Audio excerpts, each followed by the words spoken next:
Praise the Lord! I Chingkhei Ngamba Haorongbam, Grace Apologetics ki The Historical Jesus hairiba episode asida enao mayamda taramna okseri ngasi aikoina nainagadaba topic ase Jesu Khrista hairiba meeoi ase tasengnamak malem asida leirambara nattraga mahak ase suknatagi fungawarira haiba asini hairiba topic ase inkumja lising amaga chanipan haibadi 1800 AD gi adu haida yamna popular oiba topic ama oirami adubu hojiki matam asida Jesu Khrista hairiba meeoi ase tasengnamak malem asida leirambara nattraga leiramdabra hairiba topic ase kaya nainaba uba phangdre maramdi Jesu Khrista malem asida leirami haibagi yamna powerful oiba proof evidence yamna leire adubu lairik hairagasu proof evidence ta kaya thajado meeoi su hojiki matam asida suklai leitre haibasu langani khanje ngasi aihakna khara thijin khomjin jaraga phangjarakpa non Christian gi resource khara da Jesu Khrista gi maramda palamba point khara dang mayamda share tawjage H.G. Wells kauba atheist haibadi leisem mapu ama lei haiba thajadaba meeoi amana iba outline of history hairiba lairik asida sumna hai one is obliged to say here was a man haibadi Jesu Khrista siniko this part of the tale could not have been invented haibadi Jesu hairiba meeoi ase mina semjinba yaba wari natti haiba sini Columbia University gi philosophy of history gi ex professor Will Durant na iba the story of our civilization hairiba lairik adugi chapter ani changna Rome gi ningthorel single loinana Jesu gi maramda palamba sule asi khakta nataduna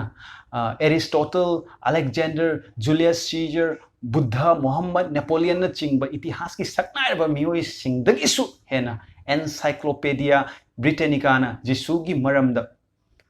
wahi lising kungi mathakta panduna su leiribane aikhoi proof evidence kharaga yangmina khisi Jesu Khrista hairiba meeoi ase tasengnamak leirambara nattraga leiramdabra haibase aikhoi pagan amadi Jehudi singi history da Jesu Khrista gi maramda kari haibage yangminasi Khrista gi inkumja yangkhai nithoi haibadi 52 AD da leiramba Thales kauba Samaritan historian amana Jesu Khrista bu pang tingba matamda karigi damak amambana koi sinkhibano haibado mahakna prakriti da yumpham oiraga explain tawki adubu aikhoina asidagi uba phangjaba asidi Jesu hairiba meeoi ase tasengnamak leirami haibase mahakna yakhi haibasini Jehudi gi general oirambadagi Rome gi historian oikhiba ming oina palabada Flavius Josephus hairiba meeoi inkumja kunthra taret haibadi 37 AD da pokpa mahaki history of the Jews hairiba lairik asida Jesu Khrista gi maramda kyam rompan kibasulei asigumba itihas ki lamai kaya amada Jesu Khrista gi maramda yamna sengna mahak leirami haibagi sakhi pidun leire mayam lana lobiganu panjakhiba historian singse Jesu Khrista bu ningba mi amatta jesu yaude